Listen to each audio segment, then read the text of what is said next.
Now, good morning, everyone. I believe you are keeping safe and you are doing all well. Welcome to lesson class for today. Just to remind you on what you learned last week, remember we talked about sedimentation or decantation, and we said that this method can only be used when you want to separate insoluble solids from a liquid. And just to take you through what we learned last week, we said that looking through this picture that we learned, you can see how we can do decantation, whereby we allow the insoluble solids first to settle at the bottom, and then gently we pour the water that we have from that container. Then we are left with the sediment at the bottom of the other container. Now today, I want us to go to the next method of separating mixture. And today we are going to learn about what is called filtration. So I want you to go with me one by one so that you can look on how filtration goes. Now, filtration, let's look at this. Now, filtration is the process in which we can use when you want to separate insoluble tiny particles. So here, the solids are also insoluble. These are solids that cannot mix with the liquid. So we can use filtration when you want to separate insoluble tiny solid particles in liquids, where we are going to pass the liquid through a filter paper, or if there's no filter paper, we can use a piece of cotton cloth. Now, when that is done, the solids are going to be left on the piece of cloth or a piece of filter paper, okay? And then the liquids are going to be collected in the other container.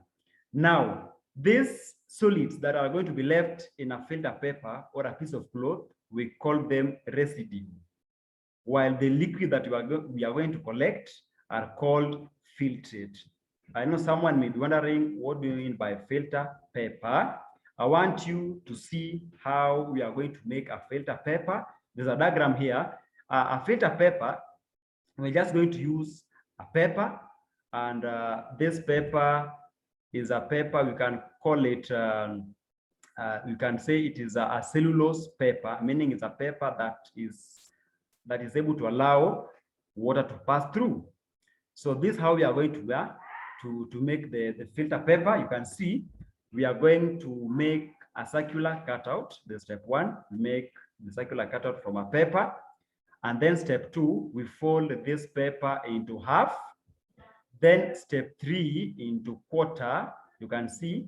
Then finally, we make this quarter into a conical shape to make what is called a filter paper. It looks like a funnel. So this is how we can make a filter paper, and we can just make it from home, just using the simple paper that we have. So after making this filter paper, now we can use the filter paper to do what is called filtration. Look at this.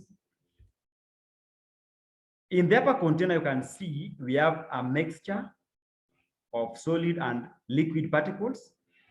Here is our filter paper. We are going to make the filter paper in a container, and then using that filter paper, we are going to pour the solid and liquid particles. Then the liquid is going to pass through the filter paper and getting into the container. Then you are going to be left with the solid particles there in the filter paper.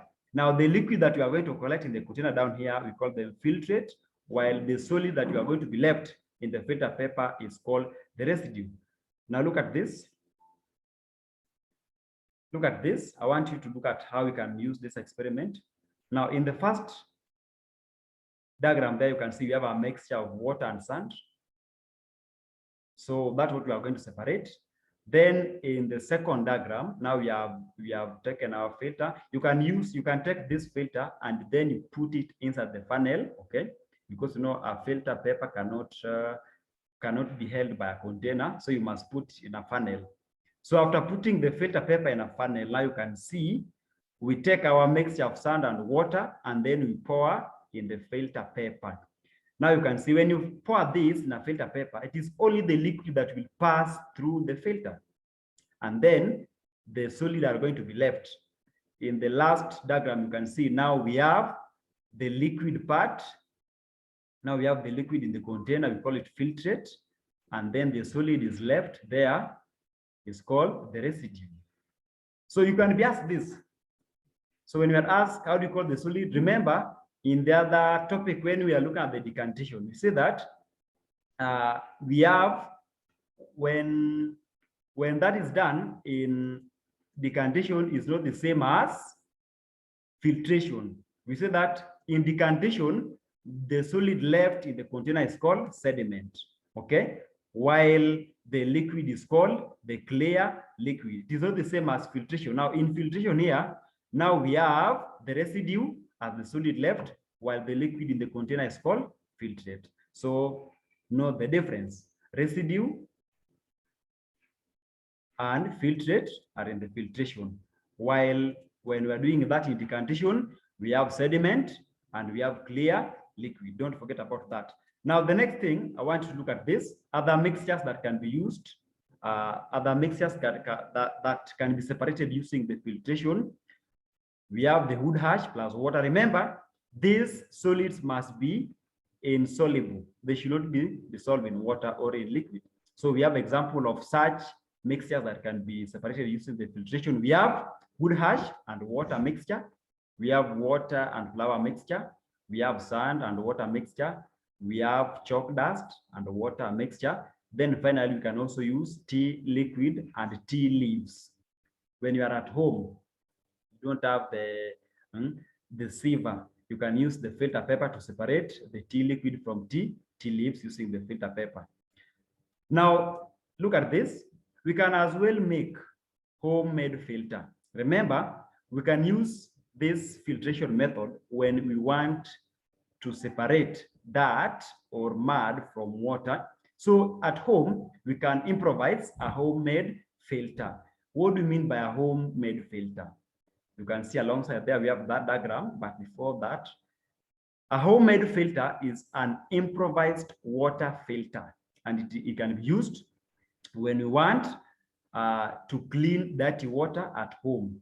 And this homemade filter, it works under the principle of filtration. That's the same way we have learned about filtration.